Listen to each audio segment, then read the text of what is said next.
नमस्कार, स्वागत है आपका। आप देख रहे हैं द न्यूज और मैं रानी गुप्ता आपके साथ। इस वक्त की बड़ी खबर सामने आ रही है राजस्थान विधानसभा चुनावों से जुड़ी हुई।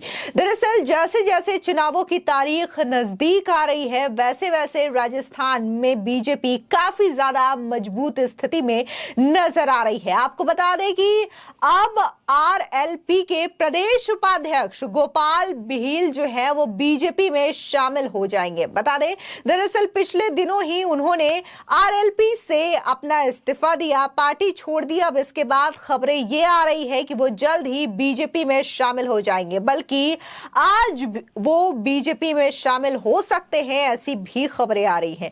बता दें गोपाल भील अपने आप में एक जाना पहचाना नाम है राजस्थान की सियासत में, और जिस तरीके से उनके पास एक मजबूत जनाधार है तो ऐसे में माना जा रहा है कि उनके बीजेपी में शामिल होने से बीजेपी को और भी ज्यादा मजबूती मिल सकती है। उधर दूसरी ओर देखने को मिला कि राजस्थान में जो तिजारा सीट से बीजेपी के टिकट पर विधायकी का चुनाव लड़ रहे हैं बाबा बालकनाथ, दरअसल वो कुछ इमोशनल नजर आए, भावुक नजर आए, क्योंकि उनका ये कहना है कि उनके अपने ही लोग उनका समर्थन नहीं कर रहे हैं। आपको बता दें कि राजस्थान में 25 नवंबर को विधानसभा के चुनाव होने हैं और इसी के साथ ही 3 दिसंबर को इन चुनावों के नतीजे आएंगे। राजस्थान में 200 विधानसभा सीटें हैं और एक एक सीटों का अगर हम आंकड़ा देखें तो कहीं ना कहीं इन तमाम सीटों पर बीजेपी मजबूत नजर आ रही है। वहीं अगर बात हम महंत बालकनाथ की करें, जो कि काफी ज्यादा उत्तर प्रदेश के सीएम योगी आदित्यनाथ जैसे नजर आते हैं, चाहे फिर उनका पहनावा हो या फिर उनकी बोली हो, हिंदुत्व का झंडा बुलंद करते हुए बाबा बालकनाथ नजर आते हैं। लेकिन पिछले दिनों जब वो अपने तमाम समर्थकों के साथ संबोधन कर रहे थे तो वो काफी ज्यादा इमोशनल नजर आए और भावुक भी नजर आए, और इस दौरान उनका एक सोशल मीडिया पर वीडियो वायरल हो रहा है जिसमें वो रोते हुए भी नजर आ रहे हैं। बता दें कि महंत बालकनाथ योगी अलवर से सांसद हैं और राजस्थान विधानसभा चुनाव 2023 में अलवर जिले की तिजारा विधानसभा सीट से बीजेपी प्रत्याशी के रूप में चुनाव लड़ रहे हैं। तिजारा सीट पर चुनाव प्रचार करते हुए बाबा बालकनाथ कभी चुनाव आयोग को चुनौती देते हुए तो कभी मुसलमानों से वोट की अपील करते नजर आए हैं। अब उन्हीं का एक वीडियो वायरल हो रहा है जिसमें बाबा बालकनाथ फूट फूट कर रोते हुए दिखाई दे रहे हैं, वो भी अपनों के बीच। दरअसल राजस्थान विधानसभा चुनाव 2023 में तिजारा सीट से बीजेपी प्रत्याशी बाबा बालकनाथ एक पंचायत में चुनाव प्रचार कर रहे थे। इस दौरान उन्हें अपने ही यादव समाज का समर्थन नहीं मिलने पर वो काफी ज्यादा भावुक हो गए। उनकी आंखों में आंसू निकलने लगे, वे रुमाल से आंखें पोंछते नजर आए। राजस्थान में हिंदुत्व का झंडा बुलंद कर रहे महंत बालकनाथ योगी ने कहा कि ऐसी भी क्या लड़ाई है जो आप अपने धर्म और भगवा का समर्थन नहीं कर रहे। आपका समर्थन नहीं मिलने पर अगर मैं जीत भी जाऊं तो वो मेरी हार होगी। उल्लेखनीय है कि बाबा बालकनाथ अलवर के ही बहरोड से यादव समाज से आते हैं। बाबा बालकनाथ योगी का जन्म 16 अप्रैल 1984 को राजस्थान के बहरोड जिले के गांव कोहराना में सुभाष यादव और उर्मिला देवी के घर पर हुआ।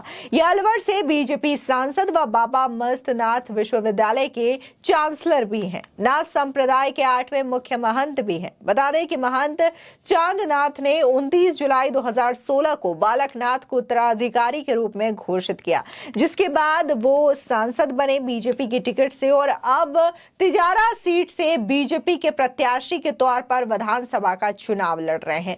जाहिर तौर पर जिस तरीके से राजस्थान में हालिया स्थिति रही है, फिर चाहे वो पीएफआई को लेकर के स्थिति रही हो या फिर कांवड़ यात्रा पर किस तरीके से प्रतिबंध लगाया हो, ये तमाम ऐसे मुद्दे हैं जिसको लेकर के हर बार वहां पर हिंदू समुदाय की ओर से मांग उठाई गई है। और ऐसे में अगर हम बाबा बालकनाथ की बात करें तो वो भी कहीं ना कहीं अपने बयानों की वजह से छाए रहते हैं। जिस तरीके से हिंदुत्व वाली उनकी जो छवि है वो काफी ज्यादा राजस्थान में लोगों को आकर्षित कर रही है, और इसी की वजह से माना यह जा रहा है कि तिजारा से जो उनकी सीट है वहां पर उनकी जीत तय है। इसी के साथ ही अगर हम राजस्थान की बात करें तो राजस्थान में हालिया समीकरण जो है वो इस कदर है कि गुज्जर समाज के लोग जो हैं वो कांग्रेस से काफी ज्यादा नाराज दिखाई दे रहे हैं। इसी के साथ ही जिस तरीके से साल 2018 में विधानसभा का चुनाव हुआ, उसी के बाद से वहां पर कांग्रेस की एक बड़ी गुटबाजी देखने को मिल रही है और कुर्सी की लड़ाई काफी ज्यादा देखने को मिल रही है। सचिन पायलट और अशोक गहलोत के बीच ये लड़ाई छिड़ी हुई है और इसका नतीजा ये हो रहा है कि अब राजस्थान की आम जनता कांग्रेस की इस सरकार से पूरी तरीके से त्रस्त नजर आ रही है।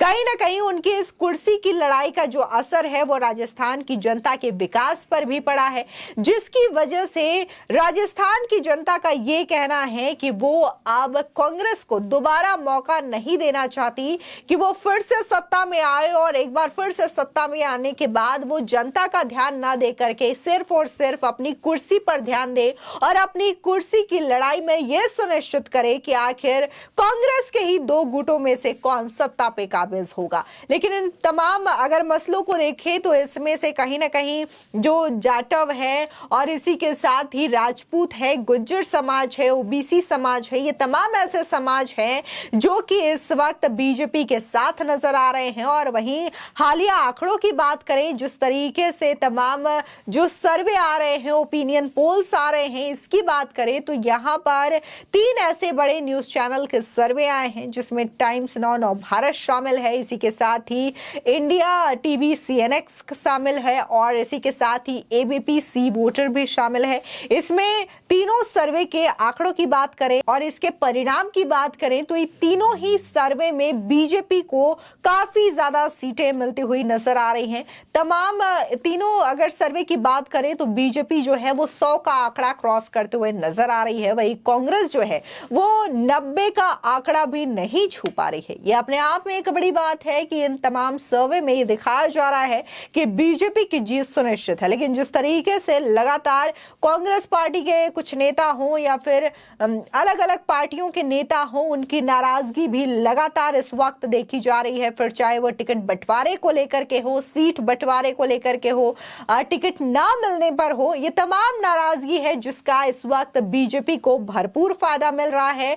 और कई सारे नेता जो है अपनी अपनी पार्टियों का साथ छोड़ करके बीजेपी में शामिल हो रहे हैं और इसी तरीके से आरएलपी के प्रदेश उपाध्यक्ष की भी खबर सामने आ रही है कि उन्होंने अपनी पार्टी से तो इस्तीफा दे दिया है लेकिन अब वो बीजेपी में शामिल हो जाएंगे। अगर ऐसे में गोपाल भील बीजेपी में शामिल होते हैं तो ये राजस्थान में बीजेपी के लिए एक बड़ी मजबूती साबित होगी और आने वाले 25 नवंबर को जिस तरीके से मतदान है तो इसमें आशंका ये जताई जा रही है कि जिस तरीके से चाहे फिर वो खुद देश के प्रधानमंत्री नरेंद्र मोदी हो या फिर गृह मंत्री अमित शाह हो, जेपी नड्डा हो, राजनाथ सिंह हो, जिस तरीके से ताबड़तोड़ रैलियां कर रहे हैं इसका असर भी देखने को मिलेगा। और कहीं ना कहीं ये भी देखने को मिलता है राजस्थान में कि 5 सालों के बाद वहां की जनता एक दूसरी सरकार को मौका देती है। ऐसे में 5 सालों तक राजस्थान की जनता ने कांग्रेस को देखा, अब अनुमान लगाया जा रहा है कि पूरी तरीके से राजस्थान में बीजेपी की जीत सुनिश्चित है। फिलहाल इस पूरे मामले को लेकर के आपकी क्या राय है, हमारे कमेंट सेक्शन में जरूर बताएं। धन्यवाद।